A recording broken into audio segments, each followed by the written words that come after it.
نتحدث عن بعض القضايا المتعلقة بأحكام الحج. فأما ما يتعلق بأحكام الحج فإنه يشرع للمسلم في اليوم الثامن المسمى بيوم التروية أن يأتي منى، وهي مشعر عظيم ومن الحرم، فيصلي فيها الظهر والعصر والمغرب والعشاء، وفجر اليوم التاسع يقصر في الرباعية من غير جمع، وإذا احتاج إلى الجمع فلا حرج، لكن الأصل أن يصلي الظهر في وقتها ركعتين، والعصر في وقتها ركعتين، والمغرب في وقتها 3 ركعات، والعشاء في وقتها ركعتين، ثم يصلي الفجر في وقتها ركعتين. ثم إذا طلعت الشمس يأتي عرفة، وعرفة لم تذكر هنا في سورة الحج، وهي ركن الحج الأعظم. قال النبي صلى الله عليه وسلم: الحج عرفة. ومعنى قوله عليه الصلاة والسلام الحج عرفة أن من فاته الوقوف بعرفة فقد فاته الحج، وفوات الوقوف بعرفة ينتهي بطلوع فجر يوم النحر، وانتهاء الوقوف بعرفة ينتهي بطلوع فجر يوم النحر. فقال النبي عليه الصلاة والسلام: الحج عرفة، أي من لم يدرك عرفة قبل طلوع فجر يوم النحر فقد فاته الحج. والله عز وجل ذكر عرفة في سورة البقرة: فإذا أفضتم من عرفات فاذكروا الله عند المشعر الحرام. فالمسلمون يأتون عرفات بعد طلوع الشمس، ولو أتوا عرفات قبل طلوع الشمس فلا حرج، لكن الوقوف على الأظهر يبدأ بعد الزوال، وبعض العلماء يرى أن الوقوف يبدأ من طلوع الشمس، لعموم قوله صلى الله عليه وسلم في حديث عروة بن مضرس: وكان قد وقف في عرفة ساعة من ليل أو نهار. فقالوا إن قول النبي عليه الصلاة والسلام أو نهار يشمل قبل الزوال وبعده، لكنه صلى الله عليه وسلم لم يقف في عرفة، لم يدخلها إلا بعد الزوال. والوقوف بعرفة يوم عظيم جليل القدر والمكانة، ومظنة كبيرة لإجابة الدعاء. وفي حديث عائشة عند مسلم في الصحيح: ما من يوم أكثر من أن يعتق الله فيه عبدا من النار من يوم عرفة. ففيه يخبت المخبتون ويزدلف المسلمون إلى ربهم، يتحرون أطايب الكلم وأعظم الذكر وكريم الدعاء إلى رب الأرض والسماء، أن يغفر الله لهم الزل ويرفع الله عنهم الإثم ويمحو الله عنهم الخطايا ويبقي الله عليهم الستر ويرزقهم جنته ويعتقهم من النار. قال الله: فإذا أفضتم من عرفات، فيقف المسلم في عرفات ولا يفيض منها حتى يغيب قرص الشمس تماما، فإن النبي صلى الله عليه وسلم وقف على ناقته وأخذ يدعو رافعا يديه حتى غاب قرص الشمس تماما. فلما غاب قرص الشمس تماما أردف أسامة بن زيد خلفه ومضى صلى الله عليه وسلم إلى المزدلفة. المزدلفة هي المذكورة في القرآن بالمشعر الحرام. قال الله عز وجل: فإذا أفضتم من عرفات فاذكروا الله عند المشعر الحرام. مزدلفة ومنى كلاهما من الحرم، أما عرفة فهي من الحل وليست من الحرم، فيكون الحاج مكيا أو غير مكي قد جمع ما بين الوقوف في الحل والوقوف في الحرم، ما بين الوقوف في الحل والوقوف في الحرم. فيقول الله عز وجل: فإذا أفضتم من عرفات فاذكروا الله عند المشعر الحرام واذكروه كما هداكم وإن كنتم من قبله لمن الضالين ثم أفيضوا، أي من مزدلفة، من حيث أفاض الناس. فالإنسان بعد ذلك يقف في مزدلفة، قبل ذلك يكون قد صلى فيها المغرب والعشاء جمع تأخير بأذان واحد وإقامتين على الأظهر. والمسألة هل هو أذانين أو إقامتان، أذانان أو إقامتان، مسألة خلافية، والأمر واسع جدا، لكن لو أذن أذانا واحدا وأقام إقامتين قد يكون أقرب. ثم يضطجع، ثم يصلي الفجر بغلس يعني بأول وقته، ليس قبل الوقت. الصلاة لا تجوز قبل الوقت، وإنما بعد دخول وقت الفجر، لكنه لا يجعله يسفر جدا، وإنما يصلي الفجر في أول وقته حتى يتأتى له أن يقف. ثم يقف ويدعو رافعا يديه، يسأل الله عز وجل من فضله، ويقول كما علمنا الله: ربنا آتنا في الدنيا حسنة وفي الآخرة حسنة وقنا عذاب النار. ويكون قبل ذلك أو بعده قد التقط الحصى، والأمر في التقاط الحصى واسع جدا. ثم يأتي منى، فإذا أتى منى وهي من الحرم كما بينا يبدأ برمي جمرة العقبة. وقد قال العلماء إن تحية منى يوم النحر رمي جمرة العقبة، وليس على الحجاج صلاة عيد. أما أهل الأمصار أي أهل الديار الذين لم يحجوا، فإن عليهم صلاة العيد، وهي من أعظم السنن وشعائر الدين، يأتون إليها، ثم إذا فرغوا من الصلاة ينحرون أضاحيهم تقربا إلى الله. وأما الحجاج فإنهم يرمون جمرة العقبة، ثم بعد ذلك ينظر، فإن كان متمتعا أو قارنا نحر هديه، وإن كان مفردا فلا هدي واجب عليه، وإنما عليه هدي تطوع، فينتقل إلى الحلق أو التقصير. وأما إذا كان قارنا أو متمتعا فالأكمل أن ينحر هديه ثم يحلق أو يقصر، والأمر في ذلك واسع، وقد دعا النبي صلى الله عليه وسلم للمحلقين 3. ثم بعد ذلك يأتي البيت العتيق. الله عز وجل قال: وليطوفوا بالبيت العتيق. وهذا الطواف يسمى طواف إفاضة، لأنه لا يكون إلا بعد الوقوف بعرفة. هذا الطواف لا يكون إلا بعد الوقوف بعرفة، لا يجزئ طواف الإفاضة قبل الوقوف بعرفة، وهو الركن الأعظم للحج. كما أن الوقوف بعرفة ركن عظيم، إلا أن الركن الأعظم هو طواف الإفاضة. والله عز وجل قال: وليطوفوا بالبيت العتيق. يكاد يجمع أهل التفسير على أن المراد به طواف الإفاضة، وهذا الطواف لا بد منه، ولا يتم حج إلا به. وطواف الإنسان بالبيت العتيق طواف إفاضة يشعره بأنه قد أتم أركان النسك، فهو آخر الأركان، لكن تبقى بعد ذلك بعده واجبات.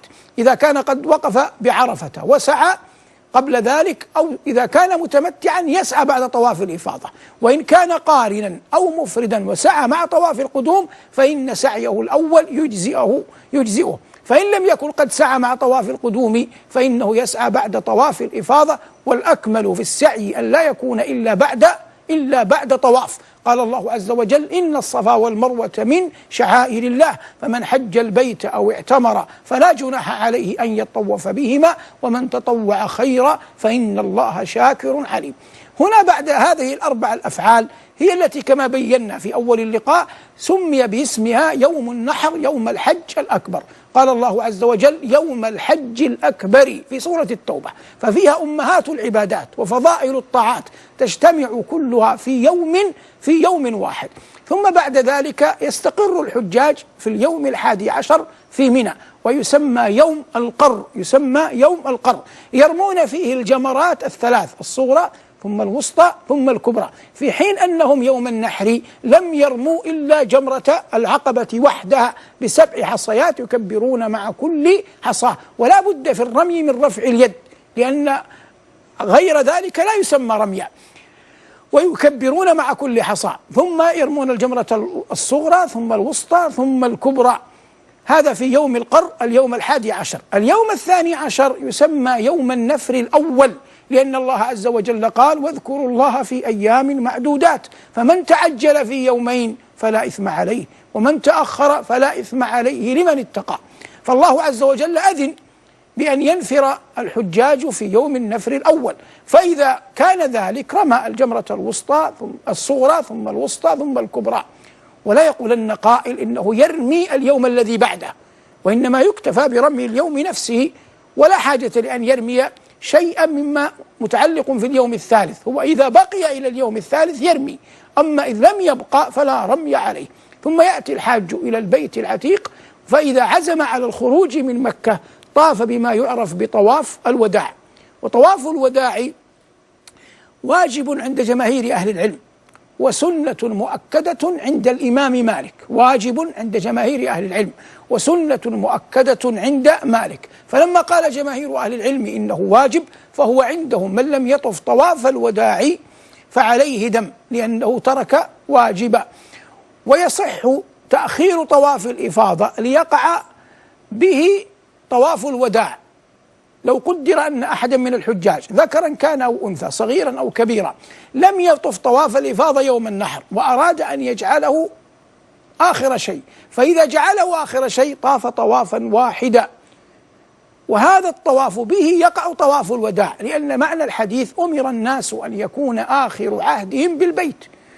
فيكون بذلك آخر عهدي بالبيت ولو كان طواف إفاضة، حتى لو كان بعد ذلك سعي، فإن السعي لا ينقض أن يكون هذا الطواف طواف وداع. إن السعي لا ينقض أن يكون هذا الطواف طواف وداع. هذه بعض ما يتعلق بأحكام الحج على وجه الإجمال. الإنسان في تلك المشاعر الطيبة والأيام المباركة يكثر من ذكر الله جل وعلا. قال الله عز وجل: ثم ليقضوا تفثهم وليوفوا نذورهم وليطوفوا بالبيت العتيق، ذلك ومن يعظم حرمات الله فهو خير له عند ربه، فاجتنبوا الرجس من الأوثان واجتنبوا قول الزور حنفاء لله غير مشركين به، ومن يشرك بالله فكأنما خر من السماء فتخطفه الطير أو تهوي به الريح في مكان سحيق. فهذا كله أيها المبارك على وجه الإجمال ما يتعلق بهذا الركن العظيم من أركان ديننا. قال الله عز وجل لخليله إبراهيم: وأذن في الناس بالحج يأتوك رجالا وعلى كل ضامر يأتين من كل فج عميق. والنبي عليه الصلاة والسلام حج في الإسلام حجة واحدة عرفت بحجة الوداع، لأنه ودع الناس فيها، وقال يوم عرفة: لعلي لا ألقاكم بعد عامي هذا. ووقع الأمر كما قال عليه الصلاة والسلام، فإنه لم يحج بعدها، توفاه الله عز وجل في ربيع الأول، أي بعد قرابة 90 يوما أو أكثر بقليل من حجته صلى الله عليه وسلم. وفي يوم عرفة أنزل الله عز وجل عليه قوله: اليوم أكملت لكم دينكم وأتممت عليكم نعمتي ورضيت لكم الإسلام دينا. الحديث كان عن أحكام الحج وأحكام الطواف وأحكام السعي وأحكام كيف نحج، لكن ما فضائل الحج؟ ما الأجر المترتب على الحج؟ يقال في هذا أمور كثيرة، أعظمها أن الحج جعله الله عز وجل مما تذهب به الذنوب. قال عليه الصلاة والسلام: من حج البيت فلم يرفث ولم يفسق رجع كيوم ولدته أمه. ومعلوم أن الإنسان إذا ولد حال ولادته لم يكن قد جرى عليه قلم التكليف، فهو يولد وقد برأه الله من الذنوب، فالأصل براءة الذمة، ولا يمكن أن يجري عليه القلم قبل البلوغ. فالنبي عليه الصلاة والسلام يخبر أن الذنوب مهما عظمت، مهما كثرت، مهما تعاقبت، فإن الإنسان إذا حج حجا لا رفث فيه ولا فسوق، ولم يتعرض فيه لمظلمة أحد، وأراد بحجه وجه الله الواحد القهار، وأداه كما أمر الله في أركان الحج وواجباته وسننه قدر الإمكان، السنن قدر الإمكان، وأنفق المال الطيب، فإن الله طيب لا يقبل إلا طيبا، فإن هذا العبد يكون قد رجع إلى أهله عائدا من حجه كيوم ولدته أمه. ولذلك من حسن الخواتيم أن يموت الإنسان بعد الحج، من حسن الخواتيم أن يحج الإنسان ثم يعقبه أن يتوفاه الله جل وعلا. وشيخنا الأمين الشنقيطي رحمه الله حج في عام 93 للهجرة، 1393 للهجرة، ثم مات بعد الحج، يعني لما عاد إلى مكة ليطوف طواف الوداع أصابته وعكة حتى يومان 3، وهو في 16 من ذي الحجة توفي ودفن بمكة. هذا الأول. الأمر الثاني أن الحج يهدم ما قبله، فإن النبي صلى الله عليه وسلم لما أراد عمرو بن العاص رضي الله عنه حال إسلامه أن يبايع النبي، قال له النبي عليه الصلاة والسلام: أما علمت يا عمرو أن الإسلام يهدم ما قبله؟ فمن أسلم وقد كان غير مسلم من قبل فإن الإسلام يهدم تلك الذنوب. ثم قال عليه الصلاة والسلام: وأن الهجرة تهدم ما قبلها، ولا هجرة بعد الفتح. فالنبي عليه الصلاة والسلام كان في المدينة وكان الناس يهاجرون إليه، فالهجرة إليه صلى الله عليه وسلم تهدم ما قبلها، لكن بعد فتح مكة انتهى أمر الهجرة، لا هجرة بعد الفتح بالمعنى الذي أراده النبي صلى الله عليه وسلم. ثم قال عليه الصلاة والسلام لعمرو: وأن الحج يهدم ما قبله، فالحج يذهب الله عز وجل به الذنوب. يقول نبينا: وأن الحج يهدم ما قبله. هذا الأول. الأمر الثاني أن الحج مظنة العتق من النار، وقد مر معنا أن أم المؤمنين عائشة رضي الله عنها كما عند مسلم في الصحيح تقول: قال النبي صلى الله عليه وسلم: ما من يوم أكثر من أن يعتق الله فيه عبدا من النار من يوم عرفة. ويوم عرفة إنما المراد الوقوف بعرفة، لأن الله عز وجل يباهي بأهل الموقف ملائكته. فالحج إذن يمحو الذنوب يهدمها، وفيه مظنة العتق من النار. ثم عظيم جزائه، قال عليه الصلاة والسلام: العمرة إلى العمرة كفارة لما بينهما من الذنوب. ثم قال: والحج المبرور ليس له جزاء إلا الجنة. والحج المبرور ليس له جزاء إلا الجنة. إذن ترتب على هذا أمور ثلاث: العتق من النار، الجنة، وقبل ذلك أن تلك الذنوب تهدم وتصبح هباء منثورا بفضل من الله جل وعلا ورحمة. هذا يا أخي ما يمكن أن يقال عن فضل الحج. الآن نأتي لغير ذلك، قضية هل الحج يجب على الفور أو على التراخي؟ هذه مسألة اختلف فيها الفقهاء منذ القديم. فبعض العلماء يرى أن الحج يجب على الفور، يجب على الفور، وبعضهم يرى أن الإنسان يعزم على الحج لكن الحج لا يجب عليه على الفور. ومن قال بأن الحج يجب على الفور احتج بعموم قول الله جل وعلا: ولله على الناس حج البيت، وبقول النبي صلى الله عليه وسلم: أيها الناس إن الله قد كتب عليكم الحج فحجوا. ومن قال بأن الحج لا يجب على الفور احتج بأن النبي صلى الله عليه وسلم فرض عليه الحج في العام الثامن، فرض عليه الحج في العام الثامن، ولم يحج صلى الله عليه وسلم إلا في العام العاشر، ولم يحج إلا في العام العاشر، بعث أبا بكر في العام التاسع. أما هو صلى الله عليه وسلم فإنه لم يحج إلا في العام العاشر. ولكل من العلماء أجوبته، لكن الإنسان يعزم في المستقبل على أن يحج متى ما كانت شروط الحج قد اجتمعت فيه.